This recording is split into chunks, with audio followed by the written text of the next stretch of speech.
episode of Epic Geek Out, the only show on the internet that thinks the next-gen console war will be won by the Oculus Rift. I'm your host, Chad. I'm your host, Rob, and today we're going to be giving our reactions to E3. As always, you can check us out over at Twitter at Epic Geek Out. Also, make sure you subscribe to our YouTube channel. Like us on Facebook, facebook.com/epicgeekout, and also check out the website, www.epicgeekout.com. But let's get into our reactions from E3.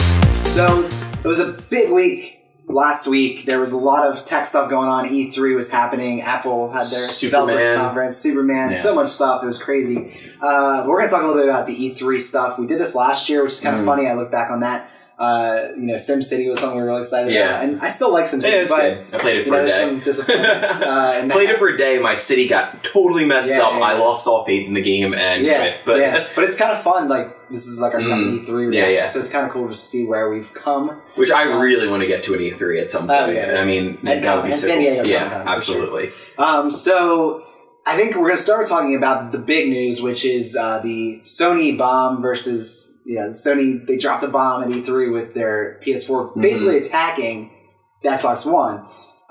We talked a little bit about this before in one of our thanks, but the Xbox One, the big restrictions are that you have to check in once a day, once every 24 hours for your games to actually work, which is very interesting. So it's always on. Your so you need an internet connection for sure to play it. So you need an internet connection. There are no used games. You can trade a game, so I can trade a game to Rob, but it has to be with someone that's on your friends list for at least 30 days, and you can only do it once. So if I trade it to Rob, no one else can get it after him, which is interesting. And PlayStation came out and pretty much said, basically, we're not doing any of that stuff. Like, bullet points, like, here's what Microsoft's doing, here's what we're not doing. It's also $100 cheaper, so the Xbox is $499, PlayStation 4 is $399. But then kind of afterwards, you sort of found out like PlayStation is allowing developers to kind of dictate the DRM stuff. So maybe if developers are really on board with it, but they just basically were able to, from a PR angle, steal the show. I mean, at $100 cheaper, and the hardware is actually, they have faster RAM in it. So, it is a little bit better hardware than the Xbox, but... So what do you think about that? I mean... Well, I'll play devil's advocate. First off, with Xbox One, you get a Kinect thrown in. You get a Kinect and a controller, and the Kinect itself is, apparently a really intense piece of hardware that picks up... We played the Kinect, and it was pretty awesome then, but now it's even better. Yeah, so you can use it in smaller spaces, HD pickups, all things like that. And then you also get a year's worth of... Xbox Live. Yeah. So that's like a $60 value there, which you're obviously going to get if you get the Xbox. And so it's kind of only like really a $40 price point difference, and then you're getting the Kinect as well. And now PlayStation also, you do have to purchase the PlayStation Plus membership to play online games. So it's going more the Xbox Live route too. Yeah, so I think that the prices are pretty comparable if you really get down to it. Right. And it's just what you're looking for. And I think it's going to come down to which, games you want to play that are, title only for each system. Exclusive. Yeah, exclusive. So I don't have my mind made up. I think you have put I'm a little bit on the Xbox side. Yeah. I got both pre-order. I'm going to cancel one, but I don't know which one yet. Yeah, and I think the Xbox... I listen to a lot of podcasts, like the Indoor Kids had a great one with Kevin Pereira, where they talked about just the privacy issues that come along with it, when it's always going to be on. They made some great points where if you rent a movie through Xbox and if the license is only supposed to be for, let's say, 5 people, but you have 6 people in the room, the Kinect is going to be able to pick up that you have a 6th person in the room and possibly charge you more. Like Microsoft put in a patent for that, crazy. Which is nuts. They're talking about how it might be able to recognize your heartbeat if you register better to different ads and stuff like that. So it's frightening, to be honest with you.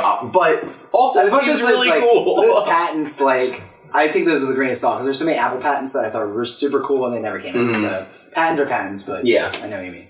But I think the Xbox One did a lot more of making it an entertainment system. Yes. We started to hear more about the games with E3, for their just general press conference, which was, again, TV, sports, TV, sports. But, I think it's cool if you can have that, and it actually can do that all well. And it's going to be a plus. If we get good games and the entertainment thing, I think that is a plus, and it's man, as much great. as that's debated that's stupid for Microsoft to do, I mean, it is an entertainment system, and I think that's what I want the Apple TV to be. I want it to be that I can watch a football game here and have my fantasy team on the side. That's cool. Super cool, right? And just the fact that you can switch from live TV to your game back and forth without having to switch your inputs. I mean, that's huge. As much as people aren't admitting it, it is. It's a pretty big deal. I agree. That's what devices are becoming, as we've seen with the iPhone. It's not just one device. I mean, it's not just multiple devices anymore. It's one device that can do multiple things. So while the PlayStation is coming at the gaming demographic, I know a lot of people are saying that they've won, but I don't think that they have, because I think that a lot of these other features will resonate. And believe it or not, the Kinect resonates well with kids and families. And I think that that's kind of a feature that...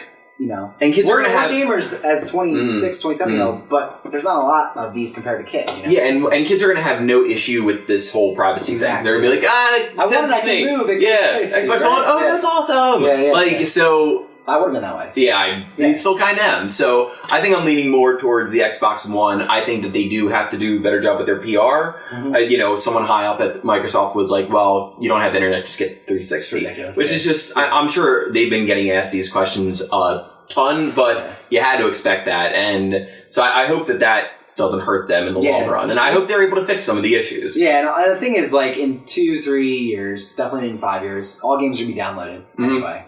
Yeah. It's going that way already. You see that with Steam and all these PC. I mean, PC games have been doing what the Xbox One is going to be doing for years, with the DRM and all that stuff. Yes, it's still criticized, but I mean, it's not like it's this crazy concept. Agreed. Optical discs are great, but if I can download a game and I have to wait for it to get delivered to me, I'll probably do that, to be honest with you. And I mean, it's not going to be cheaper probably, but that would be awesome if they could do that. They really should get that price point off. But. So, I'm not really, whatever that's... it does suck because we do rent games a lot, especially for this show, but, whatever. I think that the exclusive games for me, there's PlayStation games none that stuck out to me that, I want to play this game. Yeah. But there's some games like Titanfall that, for the Xbox, that, I really want to play. And, Dead Rising looks pretty awesome. I mean, I love the first one, but it kind of sucked a little bit with some of the issues that I had. But this one looks awesome.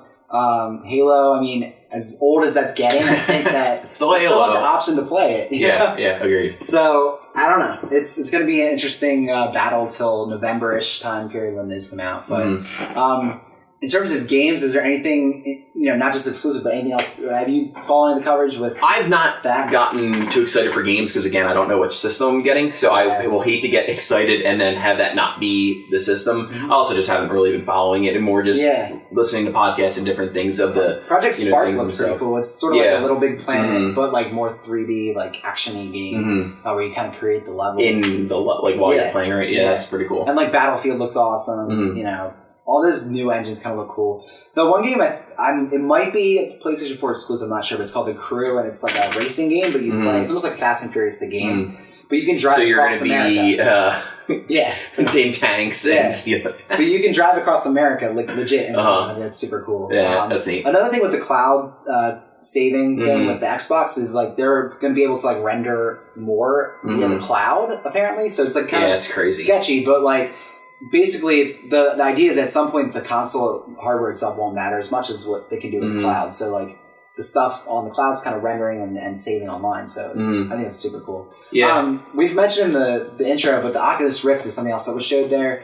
Which is awesome. It's a VR what I want. Headset. That is what I've always wanted as a kid. It reminds me so much of Ready Player One. Oh, that's exactly what it is. It's what I think really, next gen, these consoles are great, better graphics, but they're still on the TV. They didn't do something ridiculous, but I think the Oculus Rift, once they get that, I can't wait to get my hands on it. The price point is awesome too. I mean, $300 seems I cannot wait pretty to get awesome because all you need is it hooks up to your computer. So really, as long as you already have that, super cool. I'm very excited for that. I mean, check out the videos for that. It looks tremendous. It's awesome.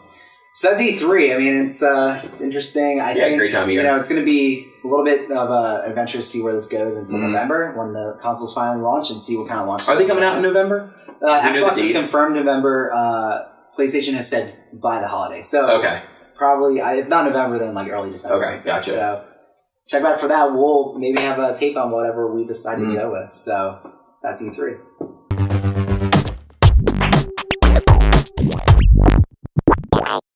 So it's that time of the episode where we like to give our thanks for some awesome geek stuff that we share with you. What's your thanks today, Rob? I'd like to thank another movie I got the chance to see, and I think everyone, if you're a fan of comedies or apocalypses, you should go see the new movie from Seth Rogen, This Is the End. It is a ridiculous movie. If you've seen the previews, it's great, and you get the sense of what the movie is, but they also only show you like up to a third of the movie, and it takes off after that and has some of the most ridiculous moments I've ever seen on the screen. It is just tremendously funny. I don't want to give too much away of it, but it's basically, the whole plot is everyone is pretty much playing themselves in the movie. So, Seth Rogen plays himself, James Franco plays himself, Jay Baruchel plays himself, Danny McBride plays himself, and they get put in this apocalyptic situation. Starts off at just a party at James Franco's house, and it goes from there. And it is just tremendous. You don't have any idea what's coming next, and it's very, very funny. So I recommend everyone get a chance to go see that. I would recommend that actually over Man of Steel. So, oh wow, yeah, definitely. I have not seen it yet, but I definitely want to. I mean, it looks hilarious. So. Yeah. I'm going to thank a little bit of sad news that we found out recently that Matt Smith is leaving Doctor Who. But if you what was that? I have if no you idea. have on demand, if you have on demand, you can watch. They're doing specials on each Doctor. So they have like the first Doctor, there's a special on him, and second all the way up. I got a chance to watch a couple of these, and pretty awesome because I've not seen the original Doctor Who's. Yeah. And we've seen from the newer versions on. I've tried to watch a couple on Netflix, not like super modern. Yeah, into it's it. Yeah, hard. I mean it's a little hard. But yeah, it's pretty cool just to see kind of people talk about, like, David Tennant's on the specials he talks about, just like what he grew up with, and that's really cool. They also had a special that I caught on Matt Smith, like the favorite moments, and like just watching back, I'm so sad, but like I'm really excited to see what happens because just to see how it's changed, and it's it is cool, and now it's still here, And Chris Hardwick says you hate getting invested in a Doctor because when they switch, then you get screwed over, and it happens every time. You're like, who's this guy? Yeah. So I'm excited to see kind of what happens. We've heard a little casting news, but I don't believe any of it. So I'm sure we're not going to know until the very last minute who the new Doctor is going to be, and then they're going to change it on us again. So jerks. So I'm excited for what happens next. But that's it for this episode of Epic Geek Out. Make sure you check back next week. We'll be back with some more episodes for you. But thanks for watching. As always, we appreciate it, and we'll see you next time.